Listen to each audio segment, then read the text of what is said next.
Tere, kallid sõbrad Eestimaal!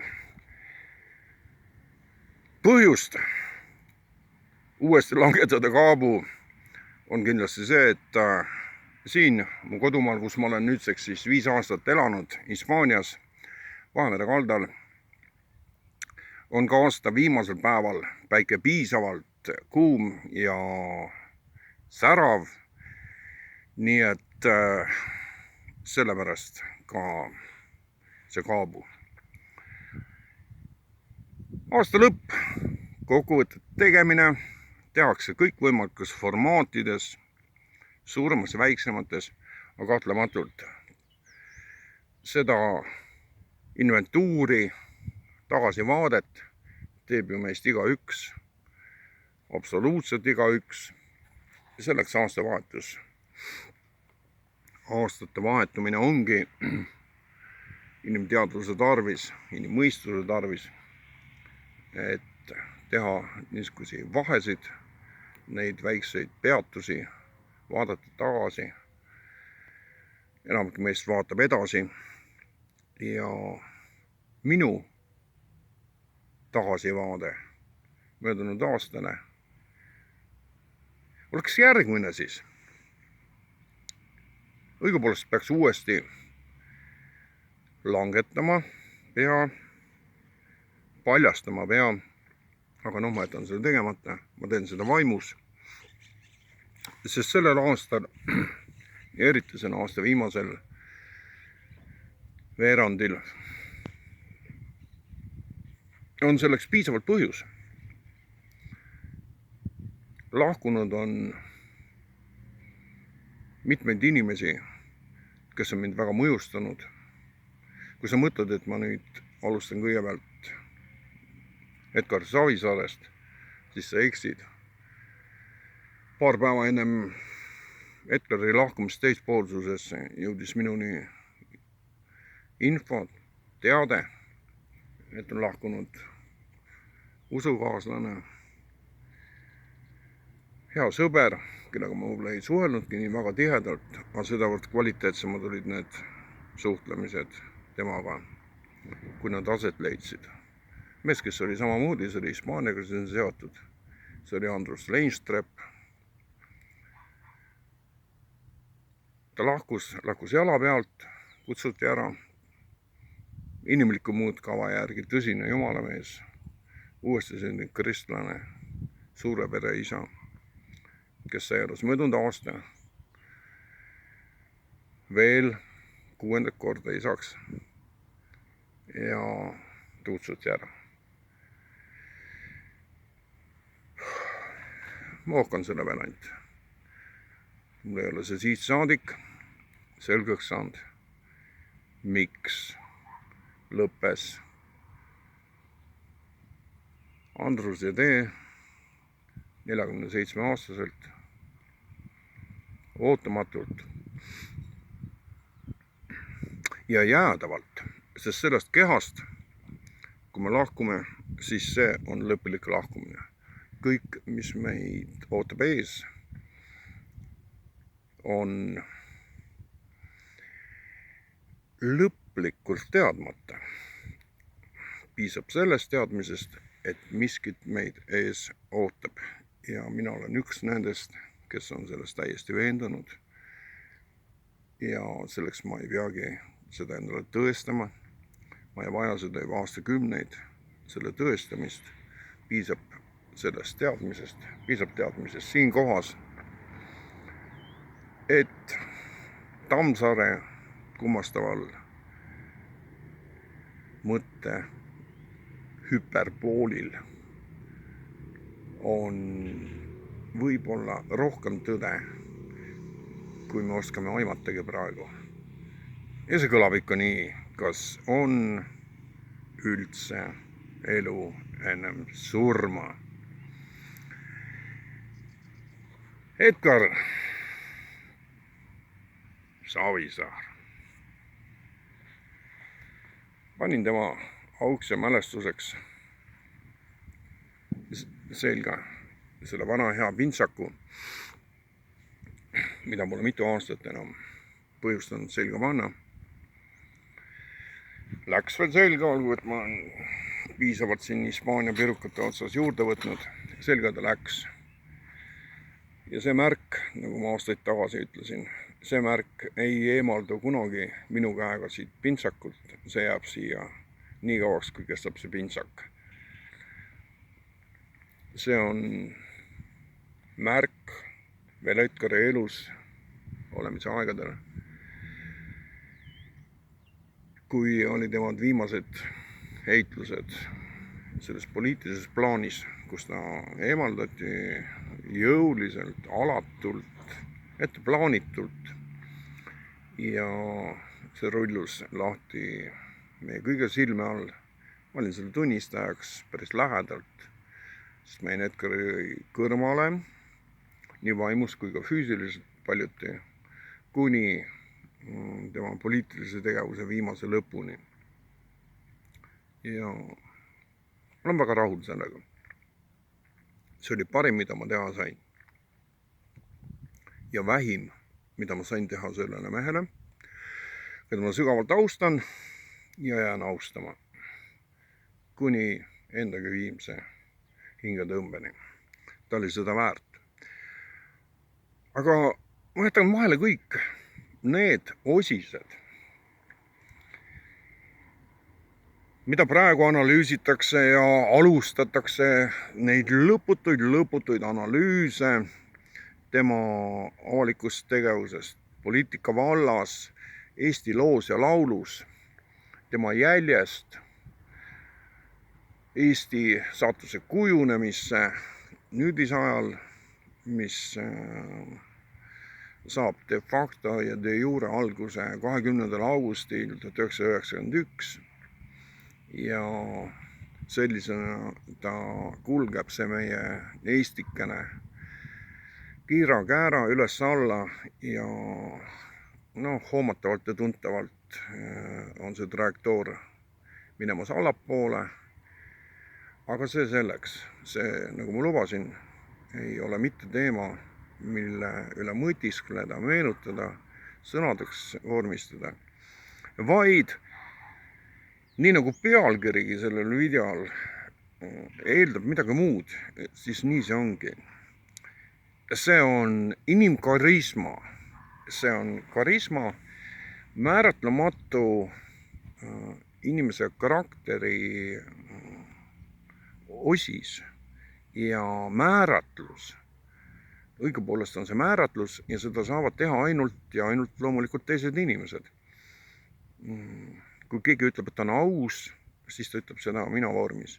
Aga ta ei saa öelda kunagi, mina olen karismaatiline. Seda saavad öelda ainult teised. Inimene võib isegi öelda, et ma olen ilus.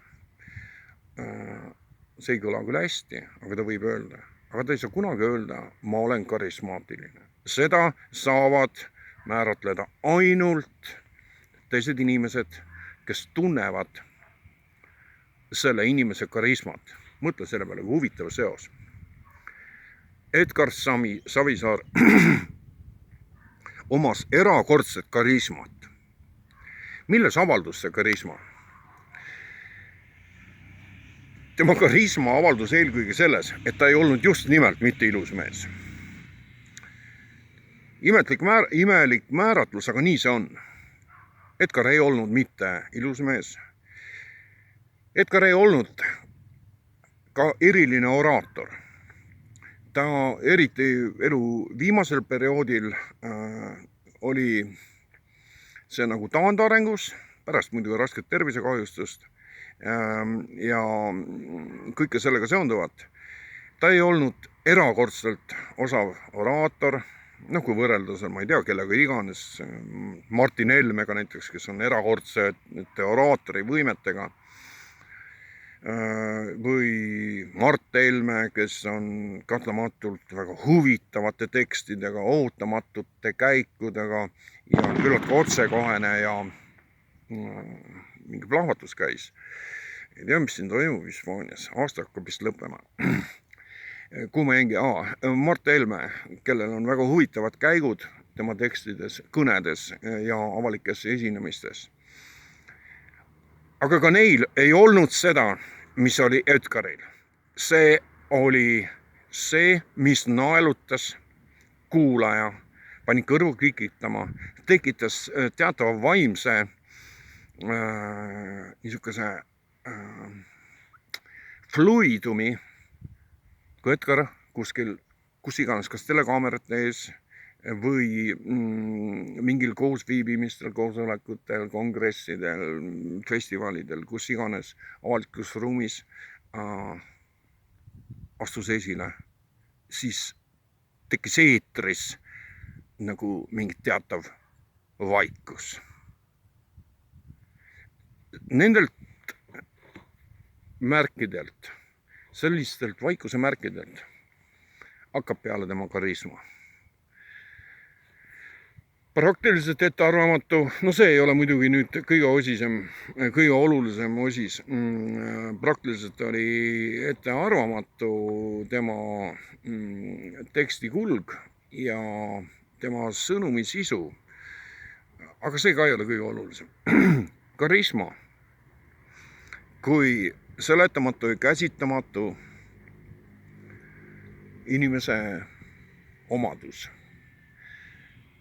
mida on läbi aegade inkrimineeritud väga vastuolulistele, väga kummastavatele inimestele.